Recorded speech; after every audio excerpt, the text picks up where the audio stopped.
நம்ம பிள்ளை நம்ம சொல்கிறது கேட்கவே மாட்டேங்கிறான். அப்படின்னாலும் ஏதாவது சொல்லிக்கிட்டே இருப்பாங்க. அதுதான் பேரண்ட்ஸ்.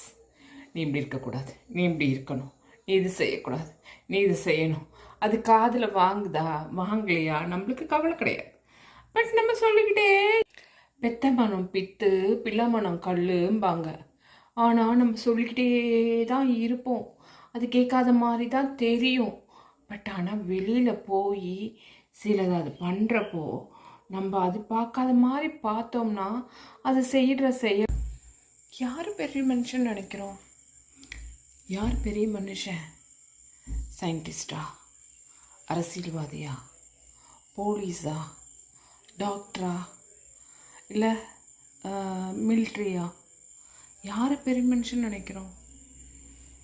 யார் ஒருத்தன் 4 பேருக்கு நல்லது செய்யணும்னு நினச்சிட்ருக்கானோ அவன் தான் பெரிய மனுஷன். அவன் தான் பெரிய மனுஷன். நம்ம சொல்லிக்கிட்டே இருப்போம். நம்ம பிள்ளைங்களுக்கு நம்மளுக்கு தெரிஞ்ச நல்லதை சொல்லிக்கிட்டே இருப்போம். ஆனால் அவங்க நம்ம முன்னாடி நம்மளை குறை சொல்லிக்கிட்டு தான் இருப்பாங்க. ஆனால் நம்மளுக்கு பின்னாடி அவங்களுக்கு தெரியும், இந்த நாட்டு நடப்பு தெரியும். அவங்களே உணர்வாங்க. ஆனால் அவங்க செயலில் நம்ம இருப்போம். அதை ஃபாலோ பண்ணும். சிலதில் அதை நம்ம கண்டுபிடிப்போம். நம்மளோட மறு உருவமாக அதை பார்ப்போம். நம்ம அப்போது வரும் பாருங்க ஒரு ஆனந்தம்.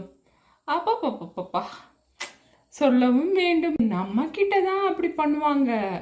பட் வெளியில் போனால் பார்த்தீங்கன்னா அந்த ஜெனூனிட்டி, அப்புறம் நம்ம சொல்லி கொடுத்த அந்த சில இதெல்லாம் அவங்க ஃபாலோ பண்ணுறப்ப நம்ம ஓரக்கண்ணால் பார்க்குறப்ப அப்படியே நம்மளுக்கு அப்படியே பறக்கும். என் பையனா இது, என் பொண்ணா இது, அப்படி நம்ம சொல்கிறத சொல்லிக்கிட்டே இருப்போம். அவங்க கேட்டாலும் கேட்காத மாதிரியே இருப்பாங்க. அதனால் நம்ம சொல்லிக்கிட்டே இருப்போம்.